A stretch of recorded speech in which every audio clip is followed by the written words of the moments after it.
موسیٰ نے کہا کہ کیا تم حق کے بارے میں جب وہ تمہارے پاس پہنچا یہ کہتے ہو کہ جادو ہے، حالانکہ جادوگر فلاح نہیں پاتے؟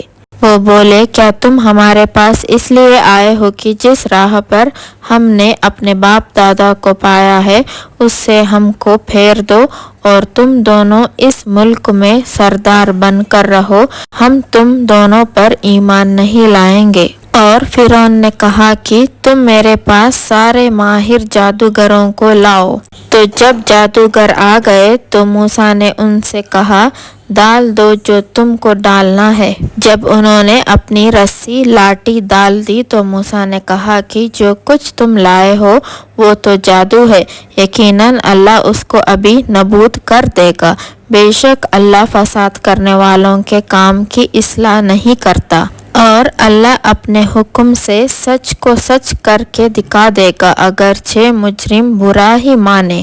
پاس موسیٰ پر کوئی ایمان نہ لایا مگر چند لڑکے ان کی قوم کے، وہ بھی فرعون اور اپنے حکم سے ڈرتے ہوئے کہ کہیں کوئی مصیبت میں نہ ڈال دے، اور بے شک فرعون ملک میں طاقت رکھتا تھا اور کبر و کفر میں حد سے بڑا ہوا تھا۔ اور موسیٰ نے کہا، اے میری قوم، اگر تم اللہ پر ایمان لے آئے ہو تو اسی پر بھروسہ کرو، اگر تم فرما بردار ہو۔ تو وہ بولے کہ ہم تو اللہ ہی پر بھروسہ رکھتے ہیں۔ اے ہمارے رب، تو ان ظالموں کے ہاتھ سے ہم کو نہ آزمانا اور ہم کو اپنی رحمت کے طفیل اس قوم کفر سے نجات عطا فرما۔ اور ہم نے موسیٰ اور اس کے بھائی کو وحی کی کہ تم اپنے لوگوں کے لیے مصر میں گھر بناؤ اور اپنے گھروں کو نماز کی جگہ بناؤ اور نماز پڑھتے رہو اور مومنین کو خوشخبری دے دو۔ اور موسیٰ نے کہا، اے ہمارے رب، تو نے فرعون اور اس کے سرداروں کو دنیا کی زندگی میں سامان زینت اور طرح طرح کا مال دے رکھا ہے۔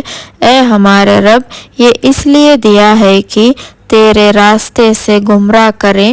اے ہمارے رب، ان کا مال برباد کر دے اور ان کے دلوں کو سخت کر دے کہ یہ ایمان نہ لائے جب تک دردناک عذاب نہ دیکھ لیں۔ اللہ نے فرمایا، تمہاری دعا قبول ہو گئی، تم ثابت قدم رہنا اور ان کے راستے پر نہ چلنا جو علم نہیں رکھتے۔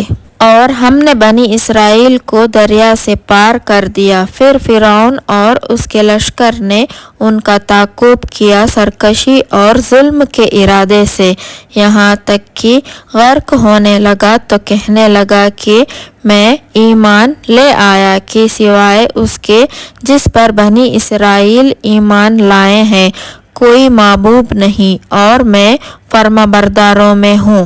جواب ملا، اب ایمان لاتا ہے، پہلے نافرمان تھا اور مفسد بنا رہا۔ تو آج ہم تیرے بدن کو دریا سے نکال لیں گے تاکہ بعد کے لوگوں کے لیے موجب عبرت ہو۔ اور یہ حقیقت ہے کہ بہت سے لوگ ہماری آیات سے بے خبر ہیں۔ اور ہم نے بنی اسرائیل کو بہت عمدہ جگہ دی اور کھانے کو پاکیزہ چیزیں دیں تو انہوں نے اختلاف نہیں کیا، یہاں تک کہ ان کو علم پہنچا گیا۔ بے شک قیامت کے دن تمہارا رب ان میں ان باتوں کا فیصلہ کر دے گا جن میں وہ اختلاف کرتے تھے۔